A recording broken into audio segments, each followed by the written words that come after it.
Don, go ahead. What I want to do, Penny, you obviously are going to have to respond at some point to what the governor is attempting to do and has not done and needs help doing. That's one. And I'm sure that in terms of what Detroit specifically is doing, his Detroit representative can talk about that. Right, Elroy? All right. Okay. I want to put this out on the table so we don't lose sight of it. We've got a couple of issues that we've kind of danced around.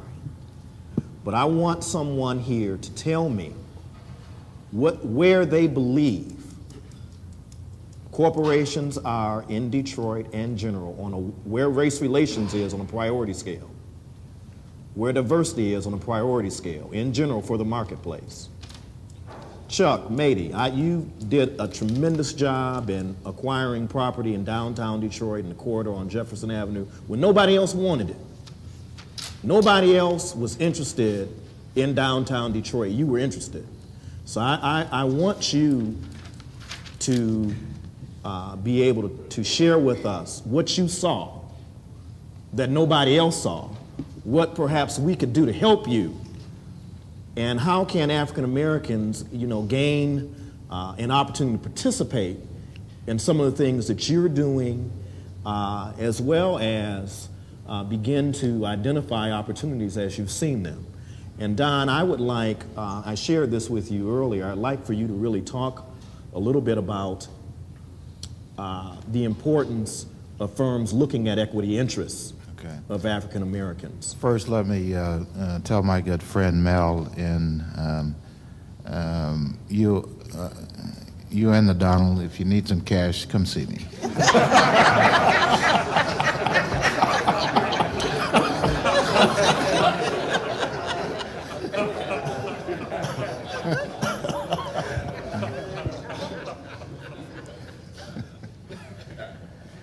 Mr. Stallworth, thank you very much, and I'd like to extend the commendation that Mel suggested to your colleagues in the House who are here. I think it's important to have this kind of forum to talk about these issues. These issues are very serious and very significant issues in this community. Some people think that everything is hunky-dory in Detroit and the state of Michigan, amongst the masses, the natives, as we used to call it.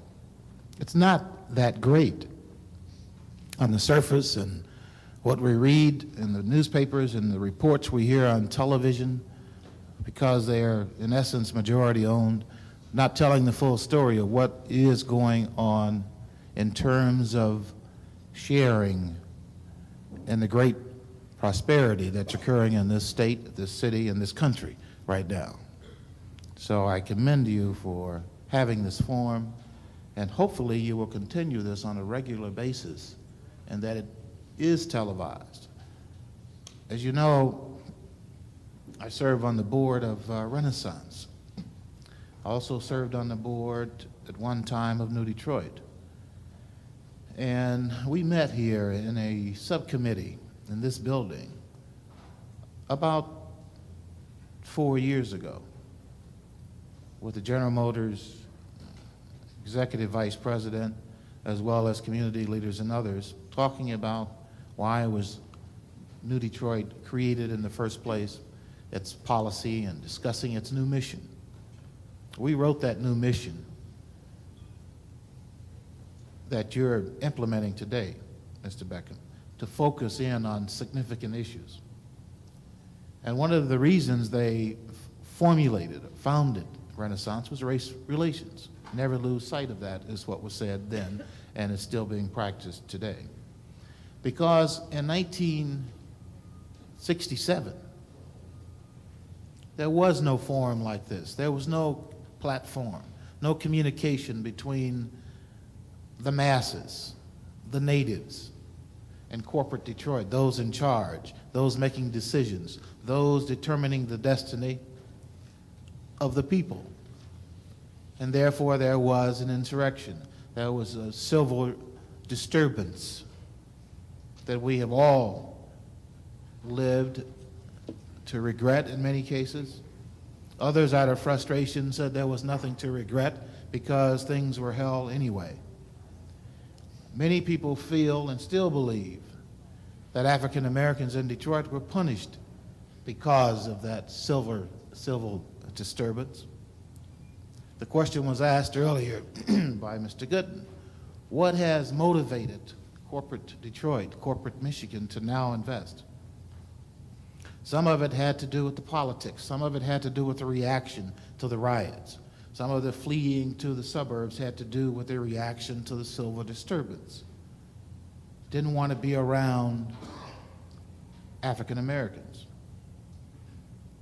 We were left with the situation that we have now. Businesses that gross $51,000, incomes that are half the average of the surrounding community, taxes that are twice and triple.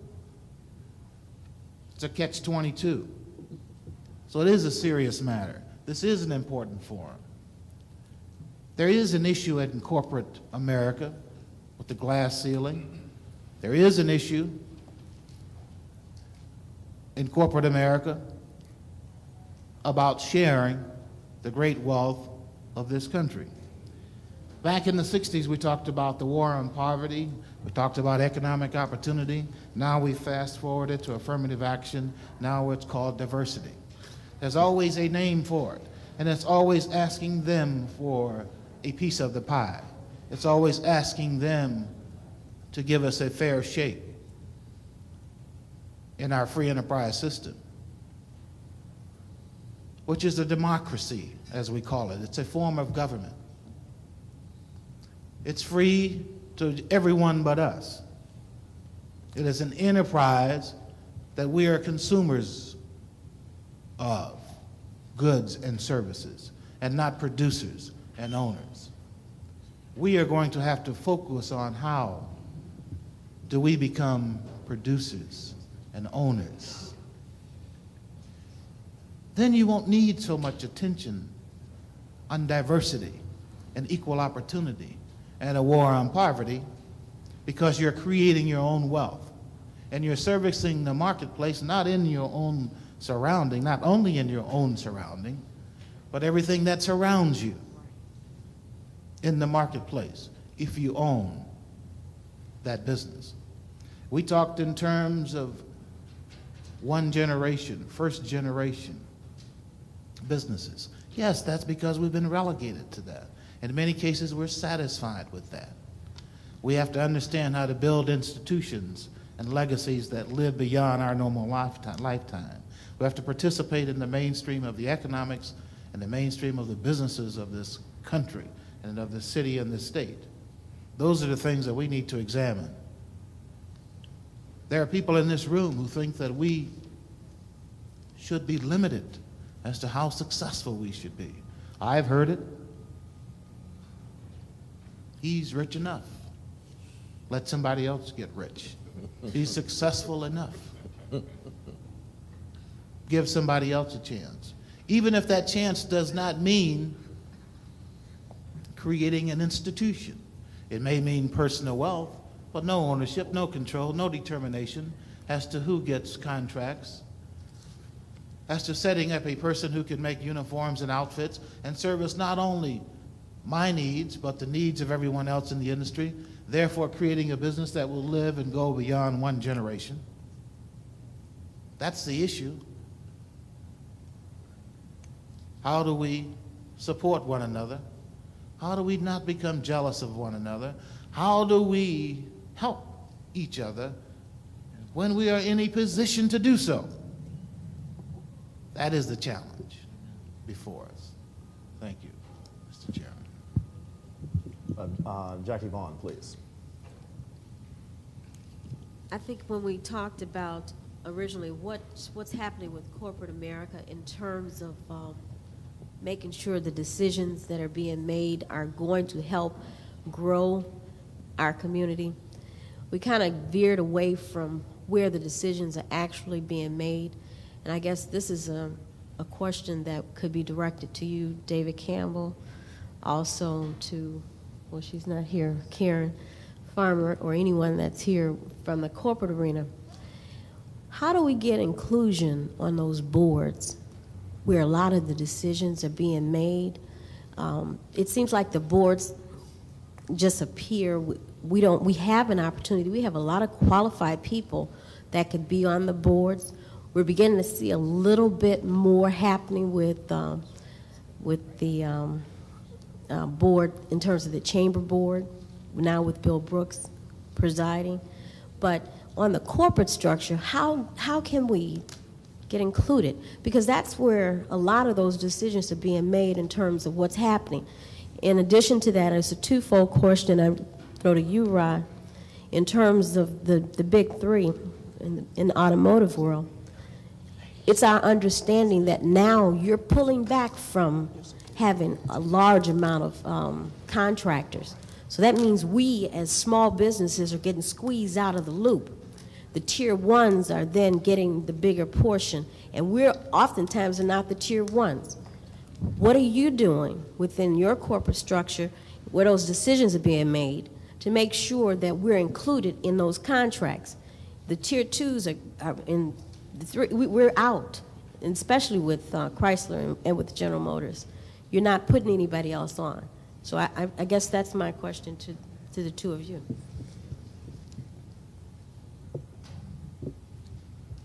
Dave, why don't you go first? Thank you. And again, I appreciate the question. I also appreciate the fact that healthcare is in fact represented around this table.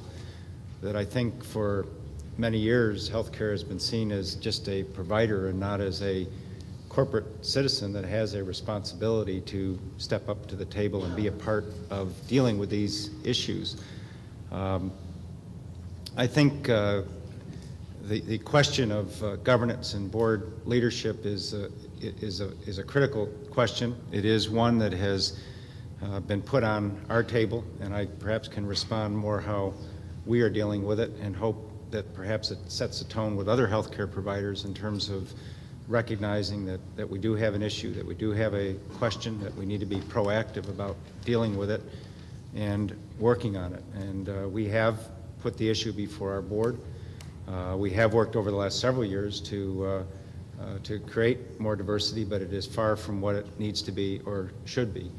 How many African Americans do you have on your board currently? We have about 20% of our corporate board that are African American, and some other minorities that would take a little larger percentage, but not much. And What's the process? I'm trying to get to a point. The process is one where we do have a nominating committee which annually looks at appointments to both our corporate board as well as our advisory boards. We do seek names and then use that as part of a screening process. But I think as we've looked at the processes, it's where you get the names. Are you out soliciting broad enough? And I think more importantly is what are we really looking for in terms of talent capabilities to come on our boards. Healthcare is a rapidly changing, challenging industry, and I think we need to be continuing to look at the skill set that we need to have around our board table, both at the corporate level as well as the functional committees, the finance committees, the investment committees, as well as our community advisory boards, which are our linkage to the community. I'm really not trying to put you particularly on the spot. I'm just trying to see a picture here. You said 20% of your board is African American. Mm-hmm. And in terms of who you're serving in the community, what percentage are you serving in the community? 62% of our patients are African American. And I think with David, he's been candid. I was really very happy he came because he's one of the CEOs that is and will be on the hot seat for a while. But he has been very candid in saying that perhaps their outreach for candidates is not broad enough. I think very few CEOs would be that candid to say that they need to have access to candidates. Their nominating committee structure, I'm sure, is fine. But how do they solicit? Where does the information base come from? And I think that's one of the things that I hope we will try to tackle. I do want to come back to equity interests, and we'll move to Chuck. So we talk about some of the economic development initiatives African Americans can link into.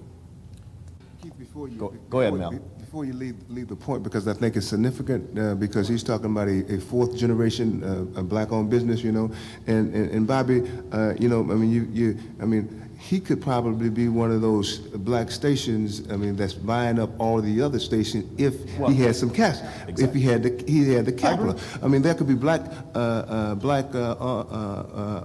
person who's buying up all of the funeral homes, all right, to make one real big black business if he had the capital. So the reason why they are buying up the radio stations and the funeral homes is because they have the accessibility to the cash. So what we need to have that same method to the cash, and it shouldn't be because of, you know, because you're one color you can get it, because I'm another color I can't, and that's the bottom line problem. Yeah. We can grow too, you know. We can, you know, I can be a Hunzinger if I had the cash. Rod, Let me talk on that equity and cash bit for 1 second to follow up. And there are some things that we do have to address amongst ourselves. I mean, people concerned about how big Melfar gets. I hope he gets to be $1 billion auto dealer and not a casino. But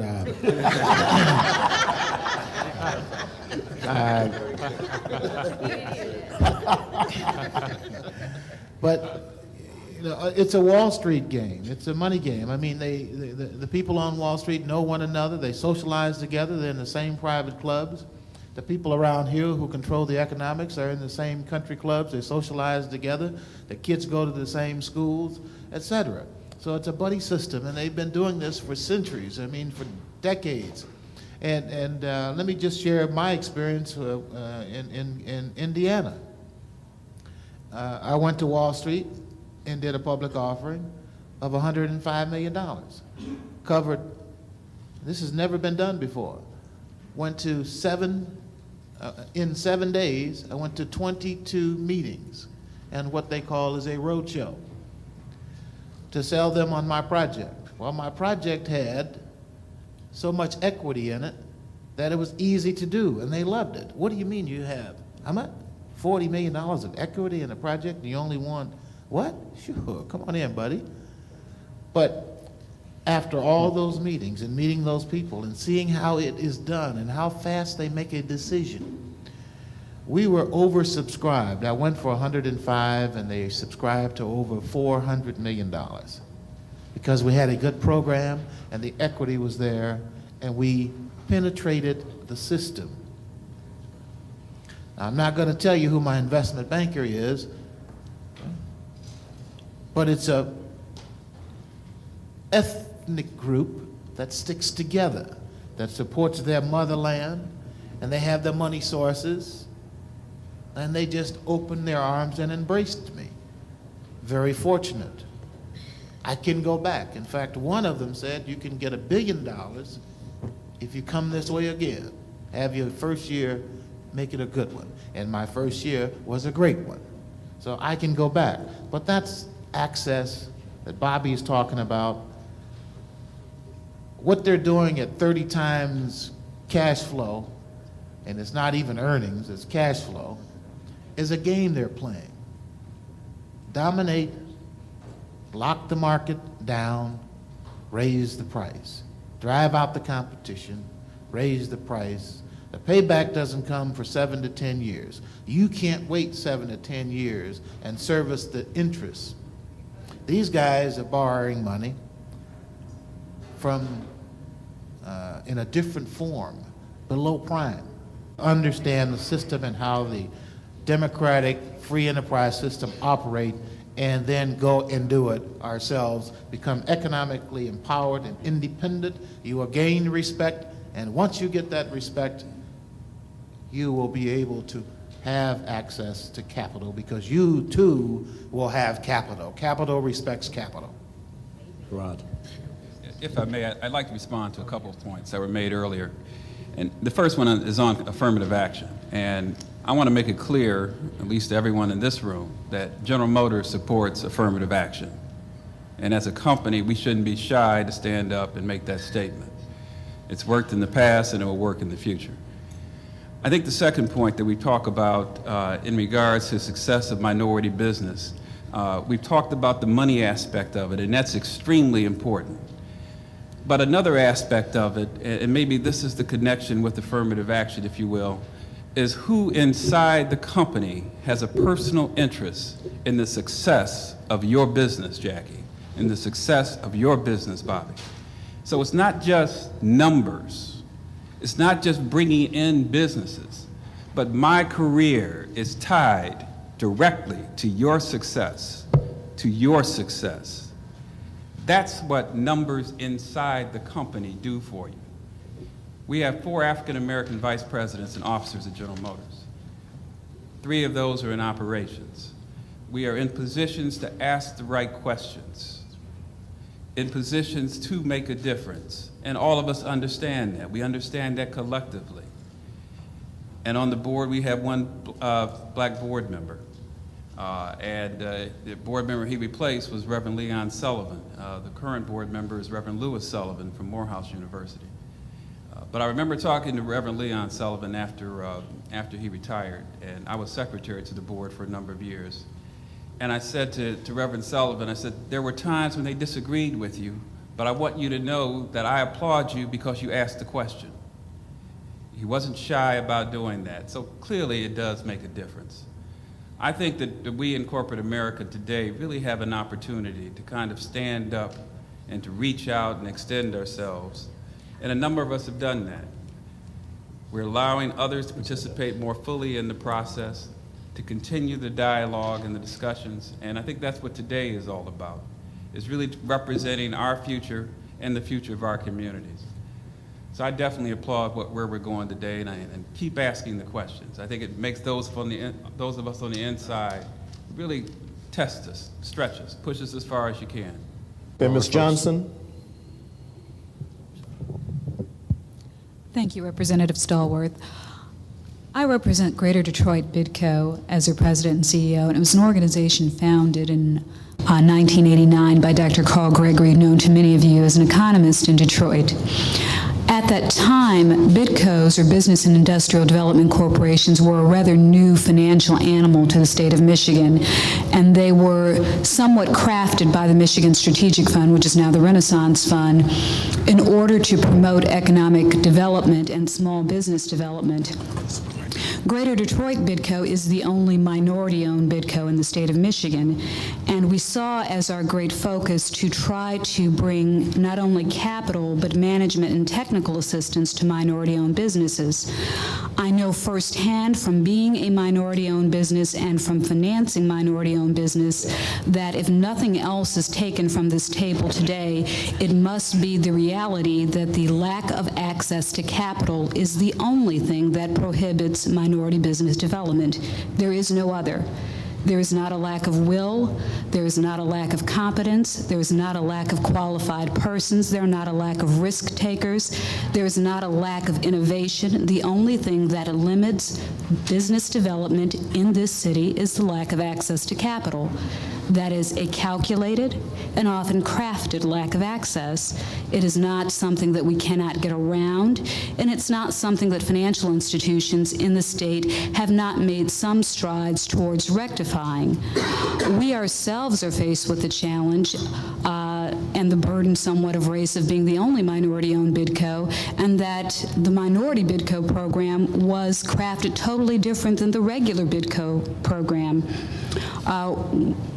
There are 9 BIDCOs in the state of Michigan, 7 of which were funded with equity, and lo and behold, the minority-owned BIDCO was funded with debt. You cannot grow off of borrowed funds, as any business owner will tell you here. So there's a disparity in the funding of the organization that is funding minority businesses. So we recognize it keenly when we see individuals come to us who have a good business plan, who have put up their homes to provide capital, who have left their jobs with General Motors and other corporate entities to say, we're going to step out into this pool called entrepreneurship, and the only place they can find funding is a BIDCO. And I think to be an only is not a a good feeling. Anyone that can say that I am the first and only does not realize how little we have progressed as a people. And it saddens me to see that there's only one Mel Farr, there's only one Don Barden, when I see daily people who come to me with a good idea, a good plan, hard work, and no capital, and we are the only source to provide it, and we ourselves are under attack. So I think the clear statement has to be that the economic basis of our survival is access to capital.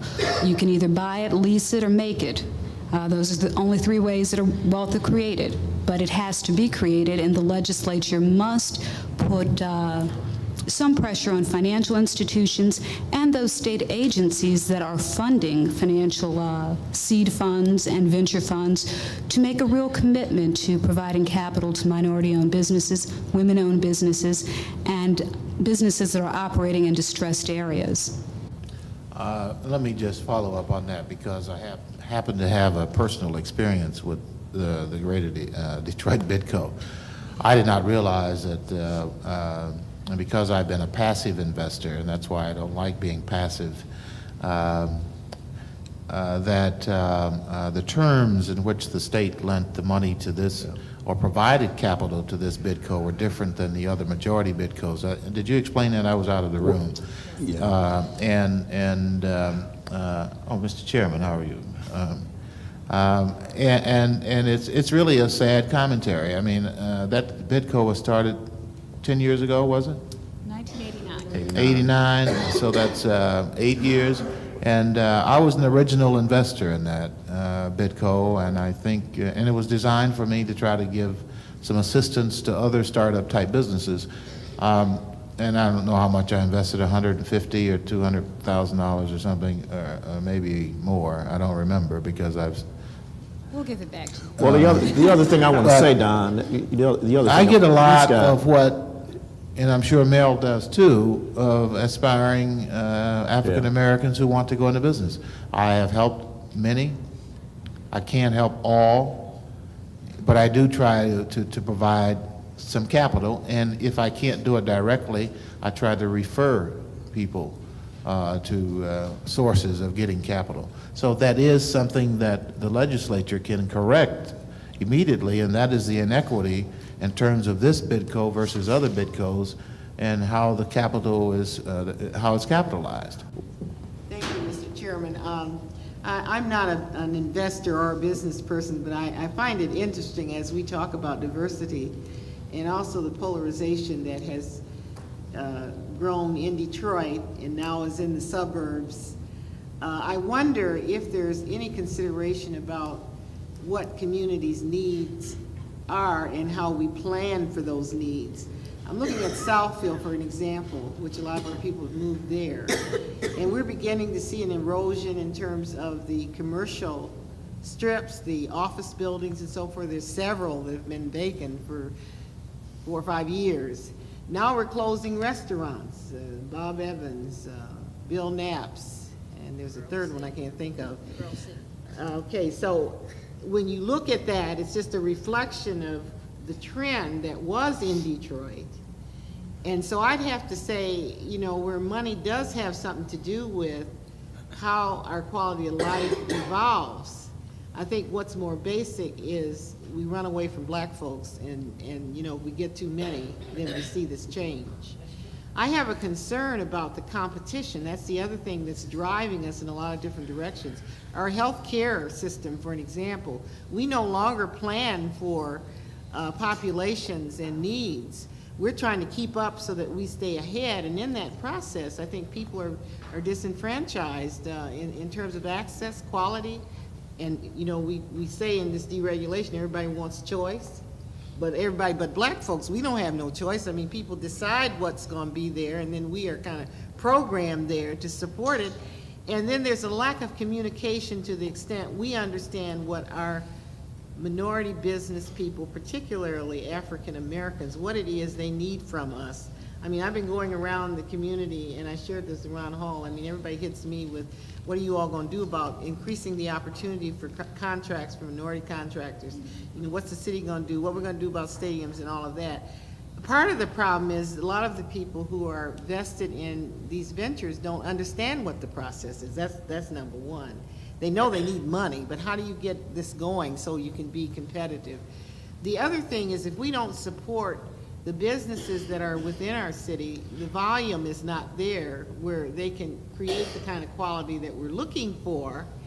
And all of our large corporations, and I've spent a lot of times with utilities, nobody is investing in consumer education. I mean, as you talk about choice, how do people realize what the choices are and how you wait? So I think that the other thing that I really feel legislators need to be looking at is what kinds of protections we have in terms of consumers and what can we do to provide the incentives so companies want to be interested in helping folks like us through this process. If we don't do it, then we're going to be in trouble in terms of having even a harder time. And because Black Caucus Foundation in Michigan is a nonprofit, and I've been working with that as well as United Negro College Fund for about 13 years, I see a change in terms of commitment of wanting to be vested in the things that we feel are priority in our community. Now we're very selective as to who we want to support. I'm talking about the large corporations and so forth. We've gotten rid of most of the urban affairs people, and if they are there, we can't find them. So if you've got something that you're trying to put together, it's hard. Again, we're talking about access. So I think I don't think we can pass laws necessarily to ensure that, but I would hope that New Detroit and the Renaissance Group and others who are working on this would have some very candid discussions, because in terms of the Black community, it really is not so much about money. I mean, it's about poor people, but I find folks who are making money are going through the same experience. You try to get out of it by moving into another area. If there's too many of us that come, we begin the same cycle that we found we were in Detroit. I mean, that's just reality. And so I think we need to talk about that and how can we begin to slow that process down. And then we really need to, we in the Black community need to have some discussions about how we can better support and know who's in business as we make our choice. Because, we have these little campaigns, buy in Detroit, but actually when you go to buy, there's nothing here really in terms of choice. So we need choice. We need more than supermarkets and drugstores. Speaker Hilligan. And I know I'm not going to go there, but I'm saying when you talk about significant investment, that's who we're attracting right now, other than what we're doing downtown with the stadiums and the casinos. And I'm of the opinion people aren't coming downtown, because if they were, they would not raise so much hell about the choice that the mayor has made in terms of working on downtown, because downtown is still the pits with all that we're supposedly doing. And so it's hard to make, what do you do first? So we've got to do some work ourselves in terms of helping to educate people so they understand. I just wanted to add that because I think it's very important. Well, looking at flight and looking at challenges in urban redevelopment, why do some investors take the time and the opportunity? What did he see? All of that property that's now being developed on Jefferson came through him. He got it when nobody else wanted it. So I wanted to get back to that, because that's the same thing that that we're going to face in other African American communities around the state that are experiencing urban decay. In terms of delivery, I'm sure that both David Campbell from DMC and Lucille Smith perhaps can help him from the Southeastern Michigan Hospital Association talk about competition in healthcare. We've had this discussion. African Americans do not feel as if they're in control of healthcare delivery for a number of reasons, because of managed care, because of mergers and acquisitions, because of all the changes. And then again, when you talk about real estate changes, how do you do that so it does not directly destabilize a community? You close down a hospital and it's vacant land. What can we do as legislators to ease that transition? Now, having said that, I hope everyone's using their pads so that they write down their responses or questions so that when we come back, we can pick up right where we left off. I want to conclude today with some very definitive things. One, no one has tackled where race relation is on a priority scale of 1 to 10. So someone has to come up to the plate and tackle that. Two, the process of what we need to do to ensure that individuals like David, like Rod, like Paul have access to a database of candidates for their boards. Three, we've talked about access to capital. So in terms of what we're going to do to attempt to assure that there is restructuring of BidCo or well as other access opportunities, One Stop Capital Shop is here, a couple of banks are here. Lastly, protection and investment in equity interests in the African American community. And I think that's a pretty healthy agenda. Wouldn't you agree? A brief comment from the chairman of the Wayne County Commission, the Honorable Ricardo Solomon. We'll move there immediately to Chuck so he can talk about what he saw in terms of urban development capability in downtown Detroit when no one else saw it. And Chuck, if you could add to this, the other thing that during the break I was asked, the real magical question, and you've heard this throughout our discussion, is access to capital. How were you able to identify capital resources for real estate opportunities that no one else wanted or no one else believed were bankable opportunities? If you could tackle that after the chairman gives his remarks, that would be great. Thank you, Representative Stallworth. I want to take this opportunity to congratulate both Representative Stallworth and Representative Parks for convening such an important meeting. I'm sorry that I got here late and that I have to leave early, but I have some other issues at the county that I have to deal with today. But I think it's important to begin this kind of dialogue with the cross-section of individuals throughout the county of Wayne. One of the issues that I want to share with you just very briefly is the fact that I think as African Americans attempt to increase the level of economic empowerment that they hold, that we in government must force certain issues, or I should say encourage certain issues. And I wanted to give you an example of a project that recently took place in Wayne County that I'm very proud of, and it would not have occurred without the legislative branch encouraging and really sitting at the table to craft out the strategic plan. Recently, we sold 985 acres of land in the township of Northville. This project had been on our records for a number of years. It is a mixed-use development. It will be commercial, residential, and some industrial. But the unique aspect of this project is that it is in the most affluent area of Wayne County, Northville Township, and there are 4 African-American developers who are in joint venture relationships, and one African-American developer who is leading that team, and that is Don Barton.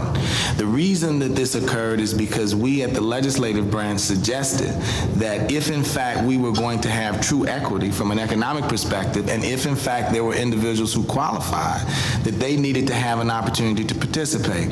They fought us a little bit on that, and they wanted us to initially just provide opportunities from the standpoint of contracting. We said, no, that's not good enough. So what we decided to do is create minority-majority relationships.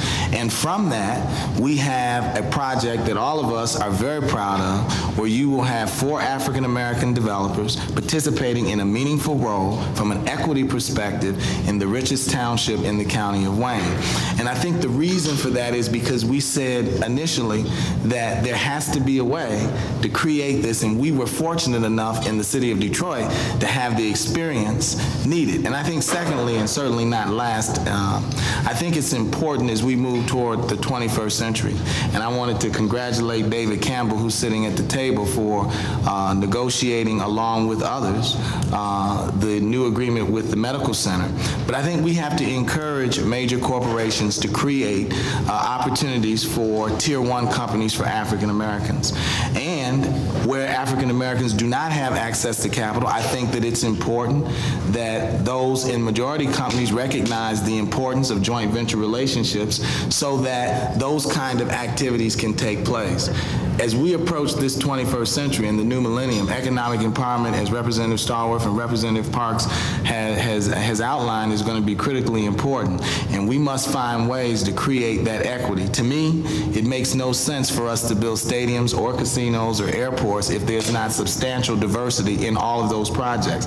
That truly is the American way, and so that is why I think that we can accomplish the goals of creating African American economic empowerment if we sit at the table with those who are in charge and we're in a joint venture relationship from the legislative and executive side by making them understand clearly that this is not a privilege, this is a right, and that we should craft strategic plans in a methodology or in a way that will allow for this opportunity. And the Northfield project is one of them, and I'm sorry that Don Barton had to leave, because out of the 4 developers, out of the 4 African-American developers, even though they're all in joint venture relationships, in his particular development, he was the lead developer on his project, and we're very proud of him and all of the other 4 groups, or the other 3 groups who are participating in a meaningful way. Again, I want to congratulate you both for this. I think this kind of discussion is necessary for our region to grow. We are a unique community. There's no other place in America like Detroit with the kind of African-American leadership that we have, and I believe that our city can be a model for economic empowerment for other cities to follow as we approach the 21st century. And with the kind of leadership that Representative Parks and Stallworth and all the other legislators, and I'd be remiss if I didn't acknowledge the chairperson of this foundation, the Honorable Alma Stallworth, I think that we're on the right track, and congratulations, and thank you for allowing me the time to share a few words. Thank you, Mr. Chairman. Chuck?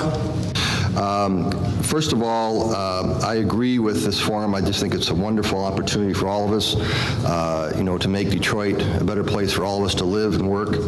I think you have momentum starting right here. I think you should carry it like any football team. Carry the momentum. This should be one of many of a series of forums that we should all get together, compare more ideas. We've kind of touched on a lot of interesting topics today. Real estate probably would be a forum by itself. I'm not sure we can cover a lot of the issues in a few minutes, but I can tell you that the Detroit market is hot. And you say, what? The market is hot. What are you talking about? It's hot. We have no industrial buildings left. We have no retail space, no Class A office, no Class C office. I mean, I can go on and on and on. We're building new homes, converting loft apartments, doing all these good things, bringing more people to live here, but we need to be a self-contained community. People do not want to drive to Oakland Mall to buy their shirt and tie and so forth. We need all these services. What that means is more opportunities for investors. I want to add to the negatives, some of the negative remarks were made earlier in reference to the opportunities that minorities are not getting involved with. Real estate is definitely one of them. Over the last year and a half, there's been a plethora of sales consummated, small, medium, large, in all aspects. And how many have been with minorities? Very few. I got to tell you, very few. Why? Well, I mean, that's a forum by itself. Access to capital, Ms. Johnson, you're absolutely correct. Knowledge, how do you do it? Well, I mean, you don't just read a book, go to a real estate seminar, and learn how to invest in real estate. I mean, you have to learn how to do it. And Mr. Beckham said, and I agree with you, we should maybe expand the choir. Let's bring some more people in. Let's bring some majorities who know how to do it. They can teach us. So we start from scratch. So what? I have a young, my executive vice president is a minority, and I said to him, I says, Terry, all I can do for you is open the same doors that opened for me. He now owns several buildings. A little like me, he's a small owner in many buildings, limited partnerships. Why? Because he's aggressive, he's honest, he's hardworking, and they love him, just like they love me. Nothing to do with the color of his skin. And it goes from there. Don mentioned the certain ethnic group that send money to their homeland. You know why they're successful? Camaraderie. I'm jealous of it. I mean, I've seen I'm trying not to stereotype religion or types, but I've seen them run into trouble financially. They get together at the table, have a coffee, and they bail each other out. I don't see that with the brothers. I do not. and it's the truth. I mean, we need to get, I guess, a game plan together, maybe sing from the same song sheet. I think that's imperative to go forward. And let's have these people, and there's a lot of these people who care about Detroit and care about everybody here and who lives here. They'll show you how to do it, the same they showed me and they showed Terry. Maybe we should start there. The question was asked, why did you get involved in East Jefferson? Well, anywhere in downtown, there's an opportunity, we'd be involved, and it's all perception. The average person would drive down the street, take a look at a building that's boarded up. I mean, it could be a house, it could be an office building. They'd say, oh, what a terrible problem, isn't that a shame? And I'd say, wow, that's an opportunity. I mean, it's all perception. Again, very distinguished Ms. Stallworth mentioned that it still looks like the pits. Did you not say that? Well, I take that personal, believe me. Because it's yours. Absolutely. But it's all of ours. Well, on a regular basis now, we have people coming from out of state and the suburbs, and they say to me, your city still looks like the pits. And I say, get in the car here. I'm going to take you down the street. I mean, I'll show you Woodward, bad sections. I'll show you East Jefferson. I'll show you the financial district. And I'll show you building by building, block by block of what's happened in the last 2 years. And I can tell you take a picture today and you take a picture in 5 years, I guarantee you won't know it. There's projects going on by the second, small, medium, and large. I mean, 6, 7 years ago, we opened a restaurant in East Jefferson called International House of Pancakes. I mean, it hit every newspaper in the country. I was right in the middle of that mess with a couple of friends of mine. But the key is we opened a restaurant, a lousy restaurant, and it hit the headlines. We just mentioned there's 4 distinguished developers, minority developers in Northville. That's great, but that's just a restaurant. This should be done more in masses. And I think it goes back to the education process. Again, I'll throw my oar in the water. I'll help you any way I can. I don't like, without rambling, I don't want to go too much Let me say this, Chuck. There are 2 things, and we'll be specific. In terms of capitalization for limited ventures like that, are you saying that the reality is that in the traditional credit market, it ain't going to happen unless we are able to go to each other and raise capital privately? There should not be an expectation that there's going to be some opportunity or support in urban redevelopment? Yeah, I think you need to,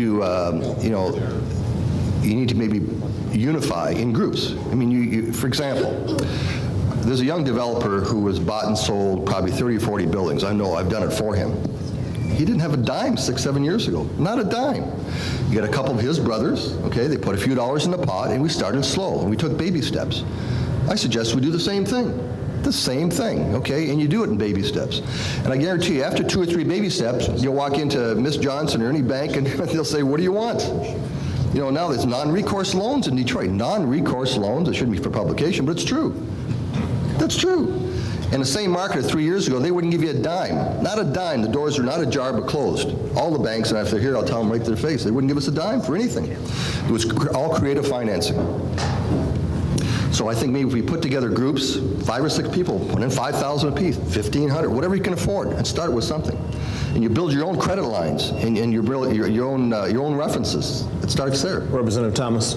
Yeah, I was just going to, I think Burton and I both kind of jumped on this, agree with you, Keith, and Mr. Mady, that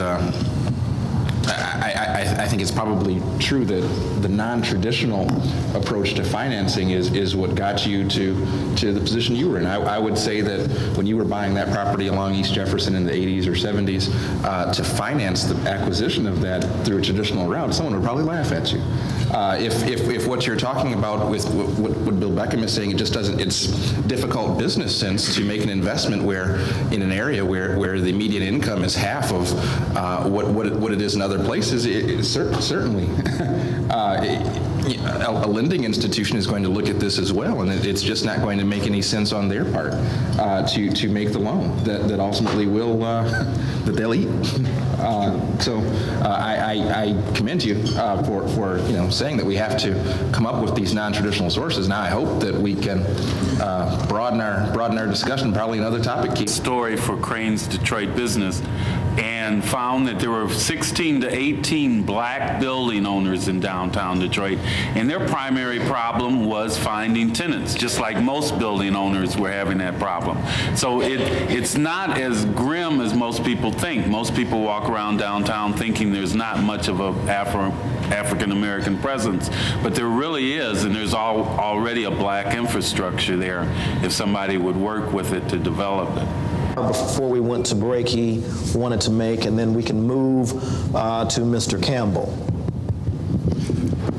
Thank you, Representative Stallworth. I appreciate the opportunity to participate in what I think is a very, very important set of opportunities to look at the capital issues, the opportunities for financing and funding relative to our respective communities. But I think somehow or other we missed a step because at any point in time where we're talking about the economics and the opportunities in the Afro-American community, we have to look at what I call the base that is representative of the population that's there and what the issues are for them. And I think there are two that absolutely have to get on the table as specific concerns for us, our community, and our concern for our communities. And one has to be that bugaboo that's called welfare reform, because in the final analysis, when we're talking about financing and structuring and trying to move our communities along, a foundation has to exist relative to the economic health and the needs of our population. And when you're talking about welfare and its implications, you can't overlook the implications that it has for the Afro-American community. The realities are that we have gone through a significant period where we, in fact, have seen a substantial restructuring, a changing, and if you will, almost a dehumanizing process that represents what's taking place presently and also what we can anticipate in the short term relative to families in our metropolitan community, and particularly those who have the kind of needs that are specific to welfare. No question that the changes that we're looking at are changes that we have not seen the full impact on at this point. I can give you a baseline to suggest that part of one of our programs, which is called telehealth, which basically takes inquiries from people throughout the metropolitan community and what kind of problems they're looking at in the short term and that are coming forward. Within the last quarter, we've had almost 7,000 queries, contacts made with our operations looking for help, and unfortunately 70% of the concerns, the questions, the opportunities and needs for help are people relative to welfare and some of the changes that have taken place, and all of the changes have not been incorporated at this point. What we're looking at is a system that presumes that we are going to be trying to provide people with an opportunity for independence, which I think is very important. The realities are, however, that we're looking at a very, very healthy economy, and so we're seeing the welfare rolls go down, but at the same time, we have cut off substantial components and resources that are not going to be there when the ball turns. And you can believe me that the healthy economic circumstances that we're looking at this point will not be there forever. What we're going to find, however, is as we return to some of the difficulties that are a part of what we can anticipate in our society and our economy, there are going to be substantial numbers, and some of those substantial numbers, obviously the overwhelming portion of those in Wayne County and the Detroit community, are going to be people of color. I would suggest to you that one of the things that we absolutely have to fold into the mix are the implications for welfare, the implications for health, and a variety of the other kinds of services and programs that many of our families, unfortunate as it may be, do rely on. And I absolutely have to bring to our attention likewise the very important point that I think Mel touched on, that with all of the good things that we're looking at, and believe me, we are in unprecedented times in our metropolitan community where we can really take great pride in the things that are in front of us, the things that we can anticipate, and the good things that are going to be here within the next 2 or 3 years. The realities are, it's jobs, it's about jobs, it's about jobs. We can talk again about the economic health and the opportunities that may be appropriate and important to many of our entrepreneurs and people who are going to help drive the machinery. The reality is that it's people and what they have the capacity to do and the jobs that are going to be a part of this new development that are going to be absolutely essential for us to look at. Some of the realities are that we're probably projecting that within the next 3 to 4 years, our metropolitan community, particularly Detroit, are going to be looking at the potential of 30 to 40,000 new jobs. 30 to 40,000 new jobs, opportunities for people. From the perspective of those of us who are in the human care business, guess what one of the good problems is? That there will be the opportunities. The bad problems, there is no way in hell we are, as a system, going to be able to respond to those jobs with the kind of person power and the kind of preparation that's going to be needed to fill those jobs. We are walking very slowly in trying to address these problems, but we better start running, because we're looking at, in a very, very short period of time, the potential of casinos and what that may represent for our community. And with the part of the issue is, if in fact we're looking at temporaries, the whole industry moves almost tomorrow, and we have not done any kind of real preparation to make sure that we're preparing our workforce for taking advantage of those jobs. We're talking about all of the things that are associated with the stadiums and all the peripheral kind of employment opportunities, and also construction. And there's a lot of work going on, but I would suggest to you that if we're going to look at some real priorities, some things that we really can put our arms around and try to make a change in, I would suggest that these areas deserve as much attention as we're giving to, I think, the important aspects of financing, operations, and how we in fact move some of our corporations forward, because in the final analysis, the people who people our metropolitan area are going to be substantially affected, impacted by the opportunities that are here and the kind of preparation that we do and don't do. Mr. Beckham. All right, I will adhere to your very clear. Two lines on the school issue, and it won't take long at all. We're actively involved in the public school system, and I hate to use the word reform, but in a way to try to see if we can't reposition the system to be responsive to the needs of the community. So I mean, we're working there. That's a long time effort. It's not going to happen in a year or 2 or 3, but hopefully in the year 2 or 3 there'll be incremental progress, and if we can stay with it, we'll see a change and a difference. There are a lot of institutional problems that go with that. On the corporate board issue, 2 factors we have to bear in mind. A local corporations board is going to more likely reflect the local population than will a national or international corporations board. And I think that's a very key point we have to remember. Utilities are local. That board, one might expect to see a more direct correlation between the composition of the board and the population. A hospital board might. But when you get to a General Motors board or a bank board that is multinational or national, it's going to reflect a much larger constituency base. And so so on a progress scale, where are we, 1 to 10? Well, on a progress scale, I mean, you were created in 1969. I think on a progress scale we're at about a 3. Okay. On that, and on the progress scale, and I'm going to address Paul's question as well. I think on the overall corporate commitment to on race relations. Yes. I mean, I think it's around a 4 or a 5 in terms of commitment, but I think we have to separate commitment from understanding. I think the corporations clearly have a commitment now. They talk about it, they say it, they do it, and I think they really want, but I think the understanding on what the implications are to their institutional practices and behaviors and the requirements is far from where it needs to be to actually achieve it. And I think that's the difference. So I think we can't question commitment, but we do have to begin to push very hard on how do we get the institutions to understand what it really means once you say it. And what it's going to take. Commitment, you would say, is about a 6? Yeah, maybe and action is about a 4? Maybe a 3. Maybe a 3, okay. And not necessarily intentional. I understand. No blame. I mean, that's just the reality. Mr. Hilligan. Actually, I'm not that far away from Bill, if you want numbers. The question of me was, where did I think the state of Michigan placed race relations on a priority scale? And I really, and I'm an optimist by nature, but I would say it's no more than a 3. And that's probably being generous. In terms of the corporate commitment, I agree with Bill. I think the interest is real, and it's at least a 6. I think what would probably make sense is for us to do a report on our meeting today, and along with yourself and Mr. Beckham, Mr. Barton, and others have urged us to have this forum again in the not too distant future, Madam Chair. So I think we should try to reconvene after we've done a draft of this report, and we'll do the draft, get it out to the participants, and ask for your additional thoughts so that we can have a working document that we can work from when in fact we do reconvene.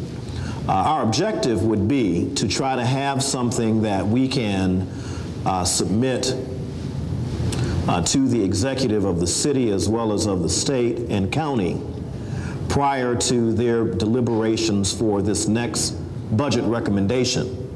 So that would mean we'd really want to have a working document going into the holidays that their staffs could review and use as some material for potential guidance as they put together their recommendations for legislative action for us in the 90th legislative session. So I would like to, at this time, ask Representative Thomas if he had any closing remarks, and of course Chairman Parks. And without further ado, if they do not have too long to speak, I'd like to thank everyone for coming. Representative Thomas.